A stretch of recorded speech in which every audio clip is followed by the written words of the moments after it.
ಸ್ನೇಹಿತರೆ, ಬಸವನಾಯಕರು ಇಬ್ಬರು ಕೂಡ ನಾವು ಕಿಕ್ಕೇರಿಗೆ ಬಂದಿದ್ದೇವೆ, KR ಪೇಟೆ ಹತ್ರ. ಇಲ್ಲಿ KS ನರಸಿಂಹಸ್ವಾಮಿಯವರ ಹಳೆ ಮನೆ ಇದೆ ಅಂತ ಹೇಳ್ತಾರೆ. ಅವರ ಮನೆ ಎಲ್ಲಿ ಅಂತ ಕೇಳ್ಕೊಂಡು ಹೋಗ್ತಾ ಇದ್ದೇವೆ. ಮುಂದ್ಗಡೆ ತೋರಿಸ್ತೇವೆ ನಿಮಗೆ ಮುಂದೆ. ಕಿಕ್ಕೇರಿ KR ಪೇಟೆ ಹತ್ತಿರ ಕರ್ನಾಟಕ. 500 ಅಂದರೆ ಲೆಫ್ಟ್ಗಿದೆ. ಹಾಂ, ಅದೇನು ಮನೆ ನೋಡ್ಬೋದಾ? ಚೆನ್ನಾಗಿದೆಯಾ ಈಗ? ಅಲ್ಲೇ ಐತಲ್ಲ ಎದುರುಗಡೆ, ಈ ಅಂಗಡಿಯಿಂದ ಮುಂದಕ್ಕೆ ಹಾಂ, ಅಲ್ಲೇ ಬೋರ್ಡ್ ಇದೆ. ನಮ್ಮೂರು ಚಂದವೋ ನಿಮ್ಮೂರು ಚಂದವೋ ಎಂದೆನ್ನ ಕೇಳಲೇಕೆ ಬರೆದಂತಹ ಕವಿ, ಪ್ರೇಮ ಕವಿ KS ನರಸಿಂಹಸ್ವಾಮಿಯವರ ಮನೆ. ಇಲ್ಲಿ ಯಾರೂ ಕೂಡ ಅವರ ಪೂರ್ವಜರು ಇಲ್ಲ, ಅವರೂ ಕೂಡ ಇಲ್ಲ, ಎಲ್ಲ ಬೆಂಗಳೂರಿಗೆ ಹೋಗಿದ್ದಾರೆ. ಮನೆ ಇದುವರೆಗೆ ಯಾರು ಕೂಡ ರಿಪೇರಿ ಮಾಡಿಲ್ವಾ ಸರ್ ಇದನ್ನು?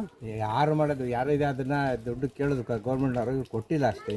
ಓಕೆ, ಅದನ್ನು ಸ್ಮಾರಕ ಮಾಡಬೇಕು ಅಂತ ಏನಾದ್ರು ಕೂಡ ಐಡಿಯಾ ಇದೆಯಾ? ಹಾಂ, ಲೆಕ್ಕಾಚಾರದಲ್ಲಿ ಇದ್ದಾರೆ, ಯಾವುದು ಕಾರ್ಯಗತ ಆಗಿಲ್ಲ. ಪ್ರೇಮ ಕವಿ KS ನರಸಿಂಹಸ್ವಾಮಿ ಮೈಸೂರು ಮಲ್ಲಿಗೆ ಕರ್ತೃ ಸುಂದರವಾದ ಕವನಗಳನ್ನು ಬರೆದಂತಹ ಕವಿಯವರ ಹಳೆಯ ಮನೆ ಕಿಕ್ಕೇರಿಯಲ್ಲಿದೆ. ನನ್ನ ಸ್ನೇಹಿತರಾದ ಬಸವನಾಯಕರವರು ಆ ಮನೆಯನ್ನು ಒಮ್ಮೆ ನೋಡೋಣ ಅಂತ ಕರ್ಕೊಂಬಂದರು. ನೋಡಿದ್ವಿ. ಇದನ್ನು ಜೀರ್ಣೋದ್ಧಾರ ಮಾಡುವಂಥ ಅವಶ್ಯಕತೆ ಇದೆ. ಯಾರು ಮಾಡಬೇಕು ಅಂತ ನನಗೆ ಗೊತ್ತಿಲ್ಲ. ಎನಿವೆ, ಇಲ್ಲಿ ಬಂದು ನಮಗೆ ತುಂಬ ಸಂತೋಷ ಆಯಿತು. ಅವರ ನೆನಪುಗಳು ನಮ್ಮನ್ನು ಇಲ್ಲಿ ಕಾಡ್ತಾ ಇದೆ. Thank you. ನರಸಿಂಹಸ್ವಾಮಿಯವರ ಮನೆ.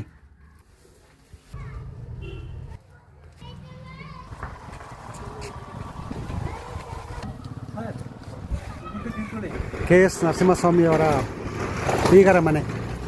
ಇವರ ಮನೆಯ ಹೆಣ್ಣು ಮಗಳನ್ನು KS ನರಸಿಂಹಸ್ವಾಮಿಯವರಿಗೆ ಮನೆಯವರಿಗೆ ಕೊಡಲಾಗಿತ್ತು ಎಂಬ ಮಾತುಗಳನ್ನು ಇಲ್ಲಿ ಅವರು ಹೇಳ್ತಾ ಇದ್ದಾರೆ.